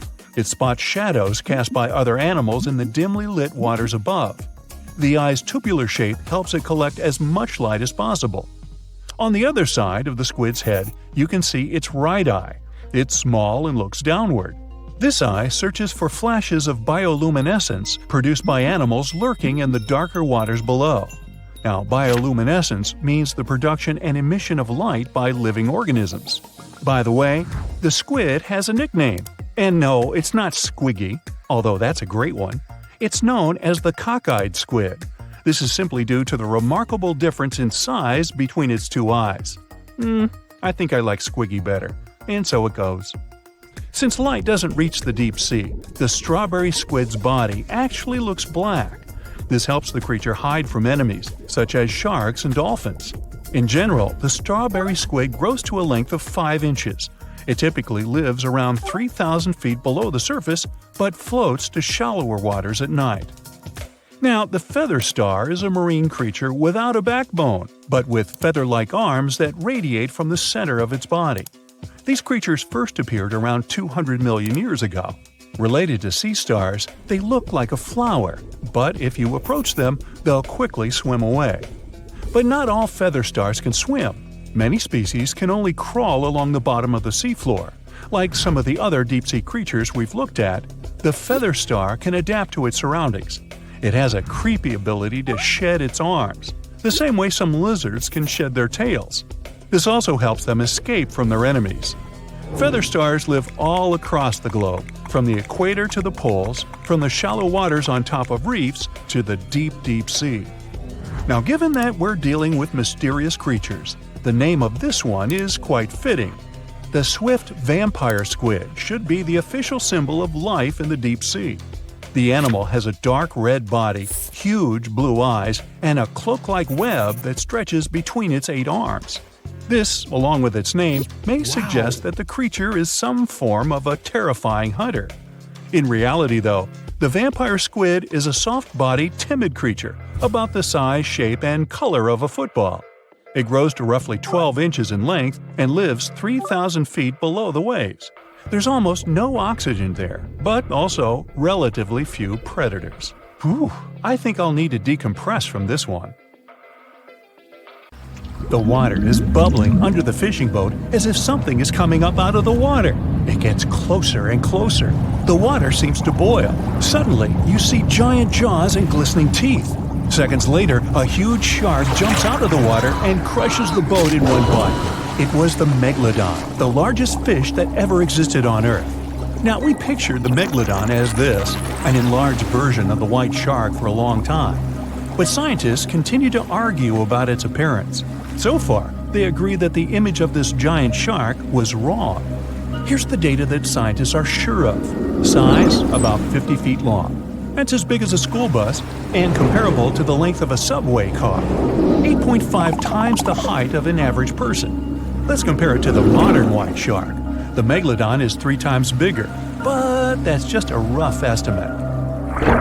We don't have a fully preserved skeleton of the Megalodon. That's because it didn't have any bones, but cartilage.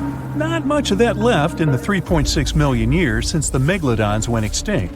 All that survived were teeth and a few vertebrae. By comparison, dinosaurs went extinct about 66 million years ago. But their solid bones are perfectly preserved, and we have many different examples of their skeletons. Scientists have calculated the size of a Megalodon based on its teeth and jaw. Now, this is one tooth. It's about 7 inches long, bigger than the palm of your hand, and 3 times the size of a modern white shark's teeth. The Megalodon jaw was 6 feet wide and chalked up 5 rows of teeth, a total of 276 razor-sharp chompers. The other preserved remains are the vertebral column. It consists of 150 vertebrae, each 6 inches wide. They contain much calcium because, well, Megalodon love fresh cold milk. Nah, it's because the vertebrae had to withstand the enormous mass of a giant shark. Based on those fossils, scientists created a model and calculated only the approximate size of the Megalodon. But it could hardly have been any bigger. It's all about breathing. The bigger the fish, the more oxygen it needs, which means a larger gill area. That's the organ that filters the water and collects oxygen. If the Megalodon were any larger, it would have trouble breathing. So, scientists believe that 50 feet is the maximum size of an individual. On average, they were a few feet smaller. Whew. Now, let's talk weight. On average, one Megalodon weighed about 30 to 35 tons. By comparison, a white shark weighs 1 ton, which is 30 times less. Hey, trust me. A school bus is 4 times lighter at 7.5 tons. The weight of a Megalodon can be compared to an empty Boeing 737. But the modern blue whale beats the Megalodon in size and weight. 98 feet long versus 50, almost twice as long. Blue whale's weight is about 180 tons. That's like 6 Megalodons or 6 passenger planes, or like 33 adult elephants. Hey, don't you love the comparisons? Now, about the appearance of the Megalodon. Scientists believe it didn't look like a white shark. The Megalodon belongs to a different fish family and most likely looked like a giant sand tiger shark. Flattened snout, small eyes. Its dorsal fin is moved backwards. The sand shark has 2 dorsal fins about the same size. The coloration is light brown with a white belly and may have had brown-red spots like a sand shark all over its body. We used to think of the Megalodon as something scary from the first finds of its fossils. That was back in the Renaissance era. People found some teeth in the rocks. At first, these teeth were thought to be the tongues of dragons or snakes. And here's the first drawing of what the owner of these teeth supposedly looked like. A massive snout with a scary nose and a bunch of razor-sharp teeth. We also have the evidence that Megalodons were brutal hunters, kings of the food chain. The first combat tool in their arsenal was the battering ram. The Megalodon was a slow swimmer, though. It could only accelerate up to 11 miles per hour. In comparison, the modern white shark can reach 35 miles per hour in a dash for its meal. The fastest human swimmer could only go 6 miles per hour. Well, good luck with that. But the Megalodon had incredible mass. Though slow, its battering ram had tremendous power. The Megalodon would take its prey by surprise. It had only one chance to hit it. If it missed, it would take too long for a second round. The maneuverability of the Megalodon was comparable to a large truck. But if the ram was successful, the prey was stunned and couldn't move. At this point, the Megalodon aimed at vulnerable spots, like the fins and tail of the prey. Scientists have found many ancient whale remains with Megalodon tooth marks. It turned out that the giant shark knew where its prey's vital organs were located and could strike at them. When the prey was immobilized, the Megalodon bared its teeth. An adult person could easily fit into its open jaw at full height, and according to various estimates, the bite force of the Megalodon was almost 11 tons. Now imagine the weight of 3 SUVs concentrated at the tip of a sharp tooth. That's 9 times the power of the largest white shark bite, and 6 times the power of the modern record holder for biting, the saltwater crocodile. Here, look at a map of where the remains of the Megalodon were found. South and North America, Europe, Asia, Australia. It was the master of all seas and was comfortable anywhere on our planet. We've even found some remains of the giant shark in freshwater sediments. Perhaps it wasn't afraid to enter rivers to hunt. Now, other scientists say that maybe the Megalodon wasn't even a predator, all because of its size. It couldn't swim fast. It couldn't even make short dashes like the white shark. If prey tried to escape, the Megalodon didn't rush into pursuit because it could never catch up with it. Another problem is the skeleton of the Megalodon. The cartilage is weaker than the bones, so the musculature of the giant shark was not as massive and robust in the first place. The Megalodon may even have been a scavenger and never got into fights. This is one of the reasons why ancient sharks became extinct. Megalodons like shallow, warm waters, with temperatures ranging from 53 degrees Fahrenheit. But over 3 million years ago, the climate turned colder.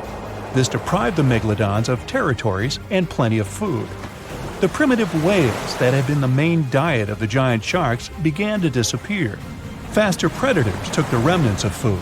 The Megalodon started to starve. In evolution, a new player entered the field, the toothed whales, ancestors of the modern killer whales. They lived in packs and had bigger brains than the Megalodon. So, over time, they started to compete with the Megalodon. They took advantage of its clumsiness. A group of killer whales could easily win a competition against a giant shark. Many scientists believe this was the reason for the disappearance of the largest shark in the world. But there are theories that the Megalodon is still alive and roaming the dark waters of our planet. Several Australian fishers have allegedly encountered a shark of incredible size, but no one can confirm these testimonies. Fans of this theory believe that giant sharks can hide in deep waters away from human eyes. In the Mariana Trench, for example, it's the deepest place on our planet. It's deeper than if you stuck Mount Everest in the water, and we've even found the teeth of a Megalodon there. But science says that such a giant shark couldn't live in the Mariana Trench for many reasons. One, it's too cold. The Megalodon was probably a cold-blooded fish, so it had to use the warmth of its environment to survive. But the water in the Mariana Trench is cold, about 40 degrees Fahrenheit. That's because the deeper down, the less sunlight gets in there. The second reason is pressure. Every 30 feet deep increases the pressure by 1 atmosphere. That is, at the depth of 100 feet, the water presses you 3 times harder than you would feel it at the surface. The weak muscles and cartilage of the Megalodon wouldn't allow it to dive too deep into the Mariana Trench. And most importantly, food. The farther from the ocean's surface, the fewer living organisms. Megalodons used to eat primitive whales, ranging from 10 to 20 feet. Small fish only inhabit the Mariana Trench. A Megalodon would never be able to catch one. And, judging by its size, all the Megalodon did was eat and then look for food again. Compare its weight to that of a human. The average human should get about 2,000 calories a day with an average weight of about 180 pounds. The Megalodon weighed 470 times that and needed many more calories. So, even all the fish inhabiting the Mariana Trench could hardly feed a Megalodon for even a few days. So, all these theories, of course, are not true. But still, it's just smart to be careful out there. Know what I mean?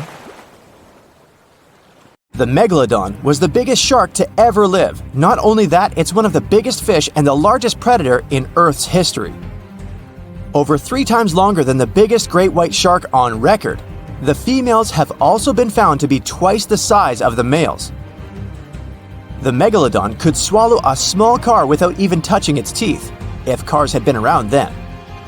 In fact, the Meg was so big and powerful that it had no natural predators. It was the uncrowned king of the seas, swimming freely from ocean to ocean. This cosmopolitan creature was found all over the world, from America to Europe and Australia and Japan, assuming there were countries back then. Meg fossils have been found on every continent except Antarctica. Everybody skips Antarctica. Science tells us that the Megalodon went extinct over 3.6 million years ago, but could they still be alive at the deepest depths of the ocean? The fearsome name, Megalodon, comes from two Greek words, megas, meaning big, and odont, meaning tooth. Combined, they mean big tooth, and it certainly lived up to its name. Just one of its chompers is the same size as a human head. It had 276 humongous teeth in total, across 5 terrifying rows. In all of history, only a couple of saber-toothed cats and the T-Rex had consistently bigger teeth.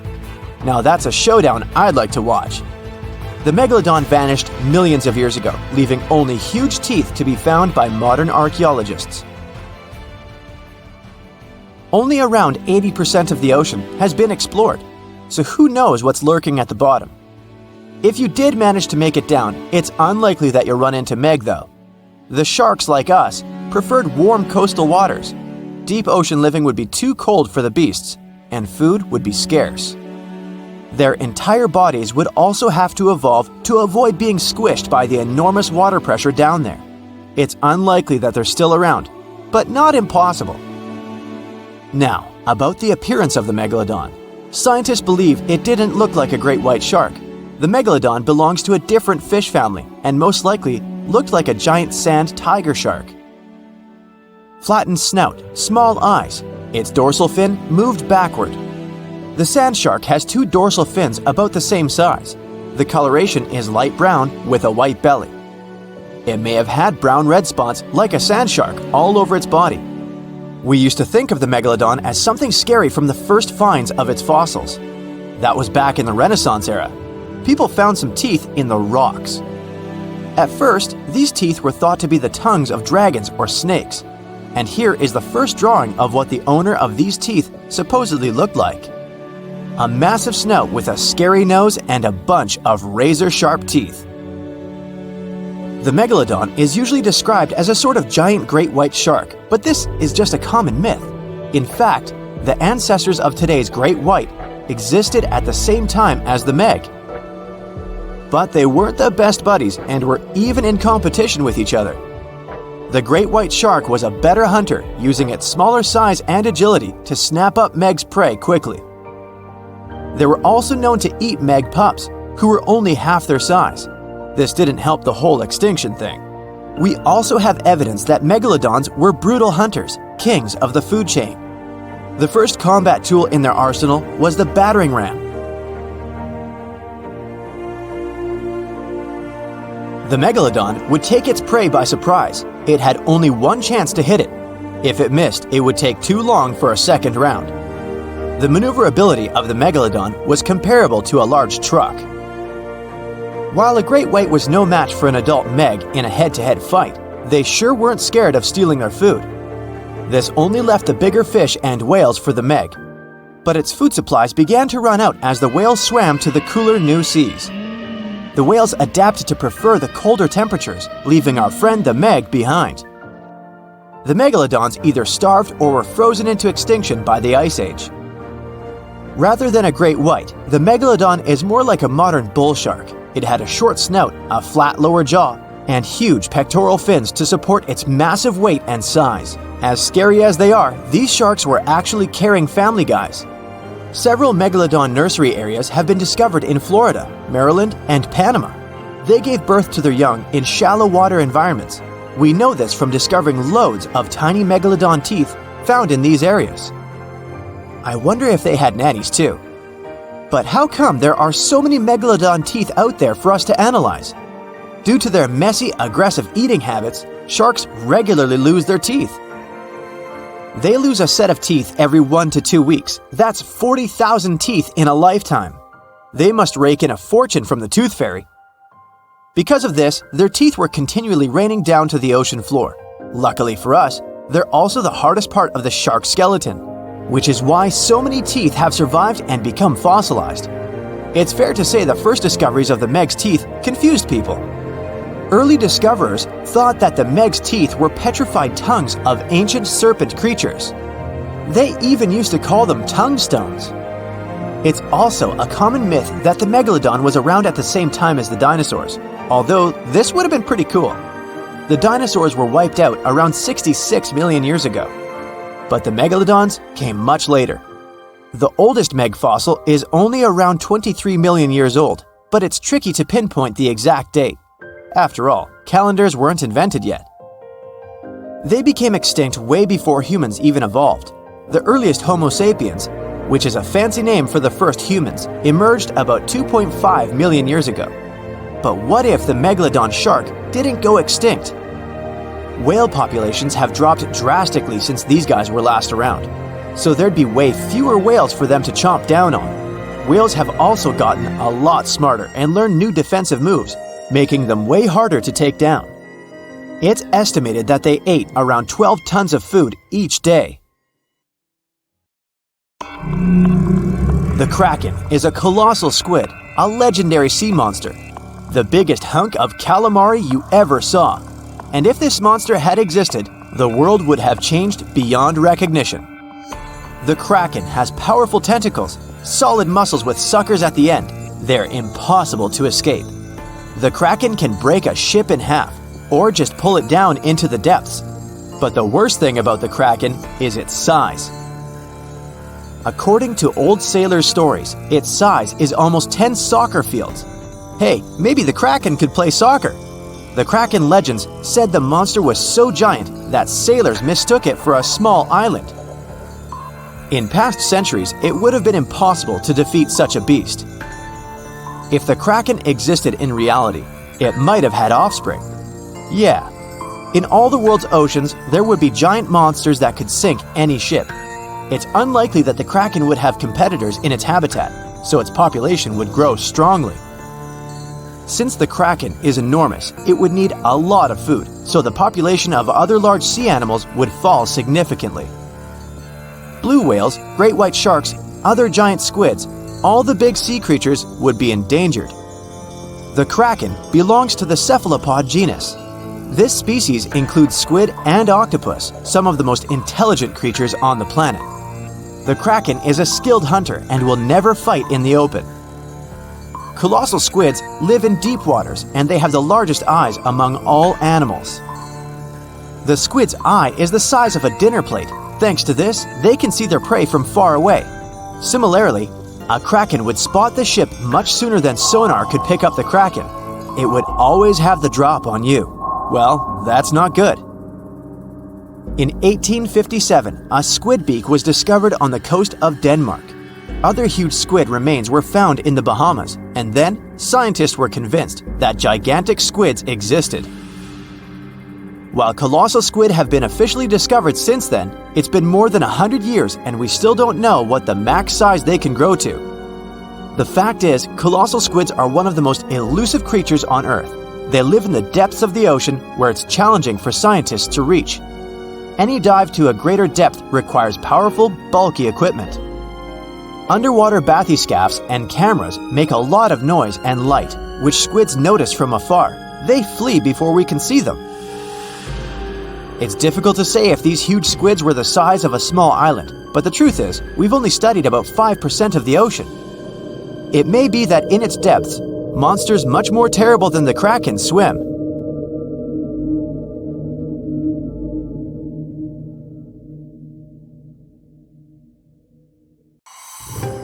Something exciting and kinda unexpected popped out among the rocks of the Ica Valley in Peru. The bones of a really old whale that lived almost 40 million years ago. At first, no one was really impressed because the bones they found were big and weirdly shaped, so people just thought they were looking at giant boulders. I mean, that's cool too, but things got way better when they realized those were the remains of a very large ancient animal that roamed along the coast of ancient Peru.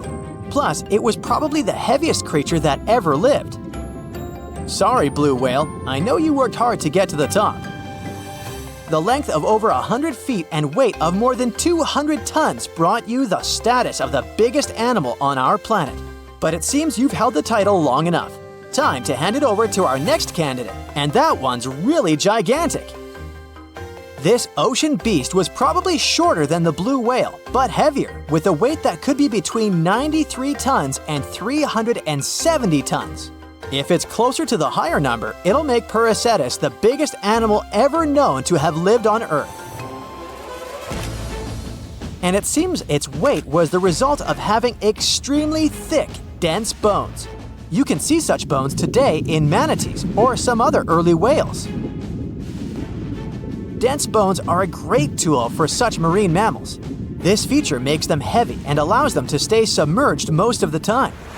But at the same time, if their body was too heavy, they would end up sinking all the time, and they would waste too much energy to move back up to the surface. So, to avoid sinking, marine mammals need to have enough lighter tissues, like muscles and fat, to help them float in the water without using too much energy.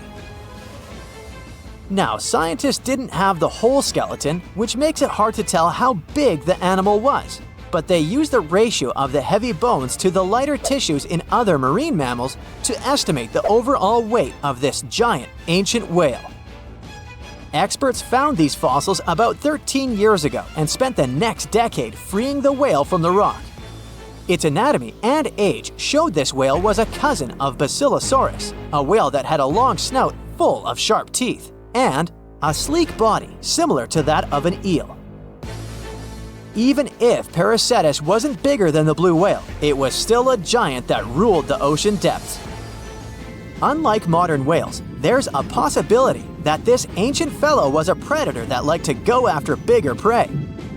And this also changes how we see the history of whales. Scientists used to think these magnificent creatures became really big about 5 million years ago when they started eating lots of small creatures. But here's the proof that giant whales existed even before that. But it's still unclear how this whale managed to find enough food to sustain its enormous body. Plus, it's still hard to tell what exactly this ancient creature had on its menu. It was pretty large and not such a fast swimmer, so it's possible it searched for food in shallow waters. Then it probably ate crustaceans, clams, or some other small animals hiding in the sand. One theory says it was a scavenger, which basically means it munched on remains of everything that would come its way. It's not so unusual to find marine animals in deserts. Many of these regions used to be covered with water anyway. The Sahara in Africa is a perfect example. About 50 to 100 million years ago, this was not a dry desert, but a shallow saltwater body called the Trans-Saharan Seaway. The land is not wet there anymore, of course, but people who lived in that area knew about it because they used to find old shells across the desert. The sea was about 164 feet deep.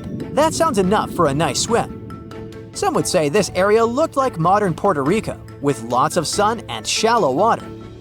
Mangrove forests were a common thing as well as seafloors covered with mollusks, like snails and clams. The marine sediment that was left behind after the sea had dried up is full of different fossils. And the animal that lived in that ancient underwater world didn't look friendly. Plus, they were much bigger than their relatives from modern times, so a regular-sized human would end up as a snack, not even a whole meal. Normally, when animals live on small islands, they can become much bigger than their relatives from the mainland. This is something we call island gigantism, and it happens because there are more resources or fewer predators on islands. Maybe the same thing happened in the Trans-Saharan Seaway. Even though it wasn't an actual island, the water moved in and out, which created little pockets of water. And specific conditions in these pockets might have helped animals grow bigger. So we're talking about giant sea snakes, catfish, and fish that no longer exist today. One had incredibly strong jaws, and the animal used them to eat hard things and even crush shells. Their teeth showed they were fierce predators other animals had every reason to be afraid of.